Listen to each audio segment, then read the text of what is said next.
Halo, kako ste? Alenka tukaj. Je pa vsebina tega videa res kul, verjetno ne samo meni, ker je misterija in vem, da imate radi misterije in jaz tudi. Ni scary, tako da ne se bati, mislim, definitivno je grozna vsebina, ampak ni scary, ne boste se bali, ne boste zaradi tega ne spali po noč. Edini razlog, da ne bi mogoče gledali tega videa, je to, da hočete v kratkem leteti z letalom ali pa da se že nasploh bojite poletov, pa na lastno odgovornost. Eni izmed vas vem, da ste še ful mladi in eni se dejansko ne boste spomnili, da se je to zgodilo, ker ste bili mogoče takrat še premladi. Spet drugi pa se spominjamo, ker se to ni zgodilo tako dolgo časa nazaj, namreč 8. marca 2014, torej 4-5 let nazaj, se je zgodila ta huda nesreča, oziroma nesreča, vse skupaj še tako veliko vprašaj, ker je misterija, ker še vedno ne vemo, kaj se je zgodilo s tem malezijskim letalom, ki je želelo preprosto samo leteti iz Kuala Lumpur iz Malezije na Kitajsko, ampak tja niso nikdar prišli, niso pristali, še vedno ne vemo, kje to letalo je. Ta nesreča v celoti še vedno velja za največjo misterijo, ki se je do zdaj zgodila v zračnem prostoru, v zračnem prometu. Letalo je upravljal pilot, ki je imel za sabo 18.300 ur letenja, urjenja, to je ogromno, če je kdo mogoče bral knjigo o tem, da po 10.000 urah, ko neko stvar delaš, rataš genij. No, on jih je imel skoraj 20.000 in je bil tik pred tem, da se upokoji, star je bil 53 let, imel je pa kopilota, ki je bil star 27 let, torej še precej mlad, ampak je imel isto skoraj 3000 ur letenja za sabo, torej oba sta bila profesionalca. To letalo je imelo kar 227 potnikov, plus potem še 12 ljudi iz posadke. Letalo kot tako je bilo staro 12 let oziroma nekoliko več, ampak prej ni imelo nobenih problemov sploh v zračnem prostoru in je bilo čisto lepo ohranjeno. Let je bil popolnoma normalen, torej iz Kuala Lumpur, ko so vzleteli, se pač morajo pilot in kopilot se morate registrirati v ta zračni prostor Lumpur radar in takrat sta na radarju in to je bilo še vse v redu in po nekaj minutah sta bila na tisti višini, na kateri je letalo moglo biti za dober let. Samo še omenim, da se je vse skupaj to dogajalo po noči, mislim, da je okrog 1 ure zjutraj letalo dejansko sploh vzletelo. Potem je pa kar nekaj zginilo in ko je zginilo, se je pojavilo na vojaškem radarju. Potem se pa začnejo bizarne stvari, ker je letalo popolnoma iz smeri zavilo najprej ful desno, potem pa ful levo in to je bilo čisto popolnoma čudno in nenačrtovano. Takrat je to naše letalo še zaznalo eno drugo letalo, ki je letelo v bližini in so v bistvu za kratek čas vzpostavili vezo, ampak vse, kar so slišali, je bilo hreščanje in čudni visoki zvoki. Po vsem tem se je letalo še enkrat pojavilo na eni drugi novi radarski sliki in takrat je spet zavilo desno in potem še enkrat levo in potem, ko je takrat zavilo še enkrat levo, je v bistvu zgubilo stik z radarji. Nekako naj bi bil izključen ves ročni stik upravljanja letala, se pravi, kot da sta pilota nehala se ukvarjati z letalom v smislu, da bi probala dosegati še kogarkoli drugega v zračnem polju ali pa katerekoli radarje. Tako takrat jasno še poskušali doseči na vsak način in poklicati in je zvonilo je še zelo dolg časa. Temu na nek način rečemo tudi handshake, jaz to bom da nam narobe razložila, ampak to je mišljeno, kot da nekdo te skuša doseči in tam zvoni in zdaj ne vem, to pomeni, da so se oni poskušali oglasiti ali ne. Skratka, dejstvo je, da to pomeni, da je letalo še bilo v zraku in je letelo. In koliko časa mislite, da je še letelo? Letelo je skoraj do 9 zjutraj, pač ne moramo točno določiti, ker potem je zginilo, ampak 5 ur nekako je splošno znano, da je letalo popolnoma naravnost letelo nad Indijskim oceanom. Največji štoš je v tem, da to pomeni, ne vem, če ste prej znali razbrati iz teh smeri, ampak letalo, ki je želelo iz Kuala Lumpurja leteti proti Kitajski, je v bistvu zavilo popolnoma nazaj, letelo spet čez celo Malezijo in potem naprej v Južnoindijski ocean, ker je potem zdaj tudi nekako splošna ugotovitev, taka zelo splošna, potem bojo teorije zarote, ampak da je zmanjkalo goriva. To je nekako logično, ker potem tudi handshakeov ni bilo več tega, da bi bili na vezi kakorkoli, da bi jih lahko sploh klicali.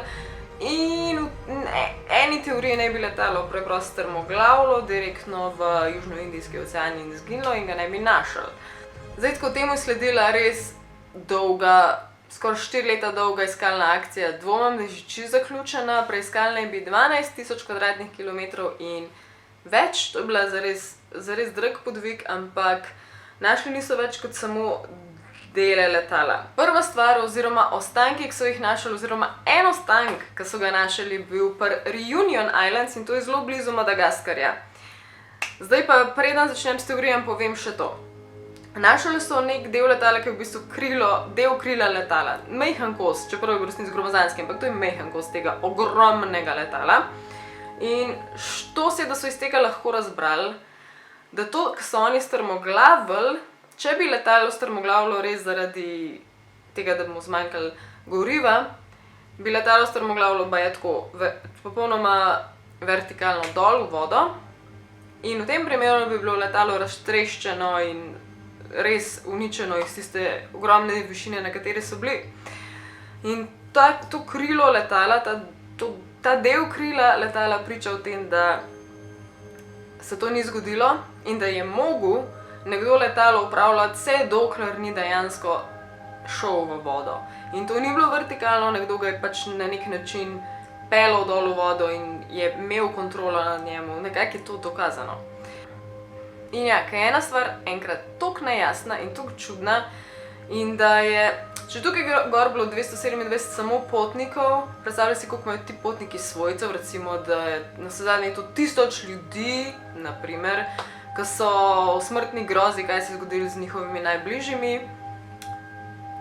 In da je to edina misterija in to gromozansko letalo, ker niso ničesar našli, koliko ljudi se žre zaradi tega in kakšne iskalne akcije potekajo.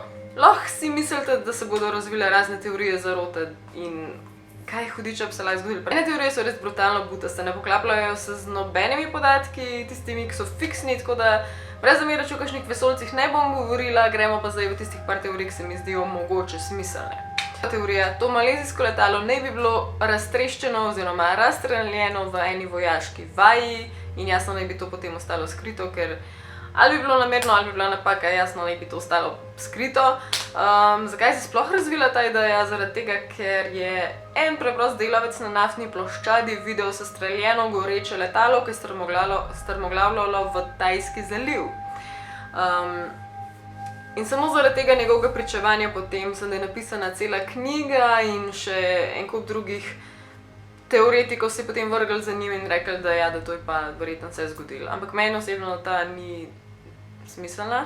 Druga teorija, meni osebno tudi ni všeč, ne bi jaz rekla, da drži, čeprav nimam pojma, ampak meni osebno je čudna. To naše malezijsko letalo naj bi letelo v senci enega drugega letala, imenujemo ga let 68, tako se je sicer imenoval. Naj bi letela v bistvu toliko en z drugim, da bi lahko zlahka tudi radarske slike to zaznavale kot eno letalo. Nisem ne zlahka, ampak je možnost, da bi se to zgodilo in v tem primeru naj bi to malezijsko letalo potem random pristalo nekje na Kitajskem, naprimer. Tretja teorija, ta bi res pasala tako v en film, neko akcijo, ker sliši se okej in smiselno, ampak se ne poklapa s podatki, saj kar se mene tiče. Letalo naj bi zajel požar in pač ta požar naj bi bil glih toliko močen, da bi umoril vso posadko gor, vključno s piloti predvidevam in s posadko, ne bi bil pa toliko močen, da bi zajel zunanjost letala in poškodoval celotno letalo, tako da ne bi več moglo puščati signalov sploh. In ko je pač so vsi umrli, naj bi potem avtopilot vodil požar do tiste končne točke, kjer naj bi strmoglavil. In to je več ali manj to.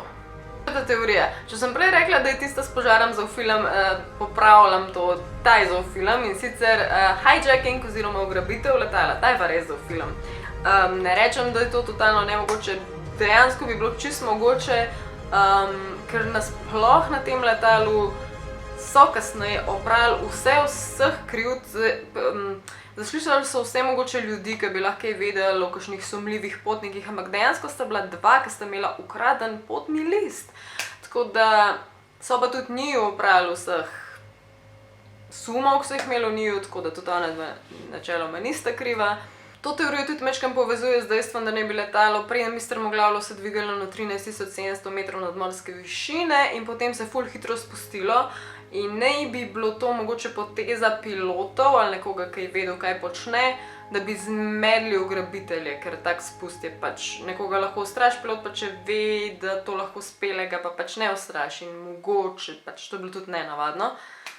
Zdaj pa tako, ko vam povem zadnjo teorijo, pa tisto, ki je mogoče meni najbolj blizu trenutno, ne se pustiti prepričati, teorij je milijon in kdorkoli verjame svojo teorijo, vas bo verjetno lahko prepričal svojo teorijo. In zdaj, če sem jaz gledala enourno debato o tem, da je ta teorija pravilna, valjda bom verjela, no. Ampak ta teorija govori o tem, da naj bi ta glavni pilot, ta 53-letni pilot, ki naj bi se poslavljal v te službe, to naj bi bil en njegovih zadnjih letov, naj bi se poslovil kar z samomorom, ki naj bi bil v bistvu obenem tudi množični umor.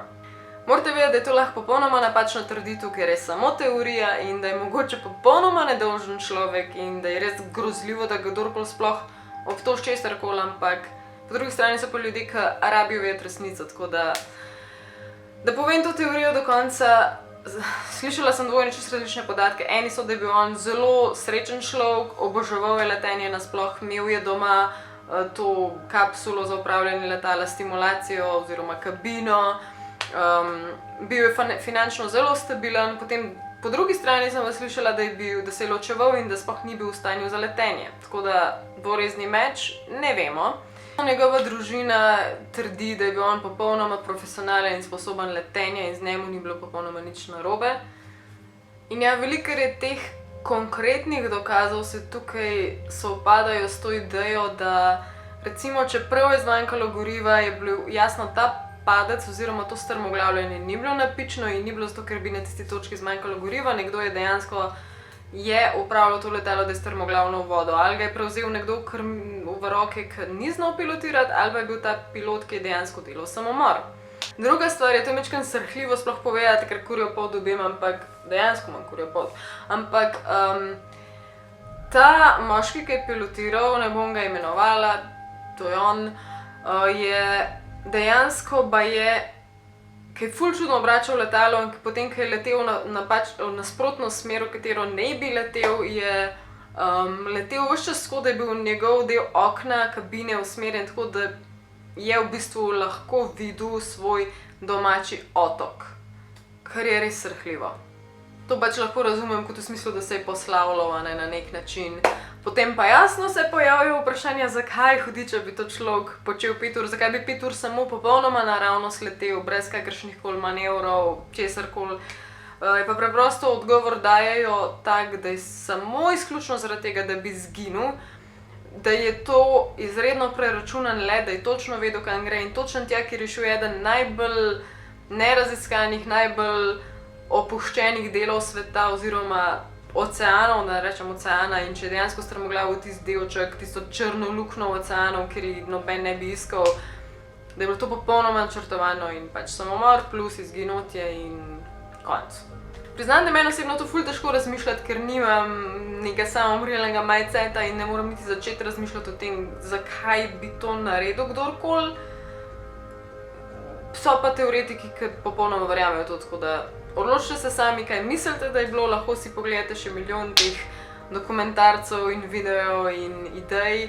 Če to povem, preden se začnete spraševati ali pa mi komentirajte, kaj pa možnost terorizma, jaz definitivno so razmišljali, če je bilo kaj skrajneži povezani temi stvarmi, ampak se je to že dogajalo na letalih, to predvsem verjetno veste s filmov, ampak v tem primeru bi bilo ful nenavadno, ker ni nobenega, popolnoma nobenega dokaza. Predvsem je pa čudno to, da se do danes ni zglasila nobena skupina skrajnežev, ki bi rekla, ja, mi smo bili, a ne, ker ponovadi je to poanta terorizma, da vsi vejo in da vsi vidijo in slišijo in da je cel strah in trepet, ampak v tem primeru pač se ni zglasil nihče in je predvsem velik sum, da to nima veze s terorizmom.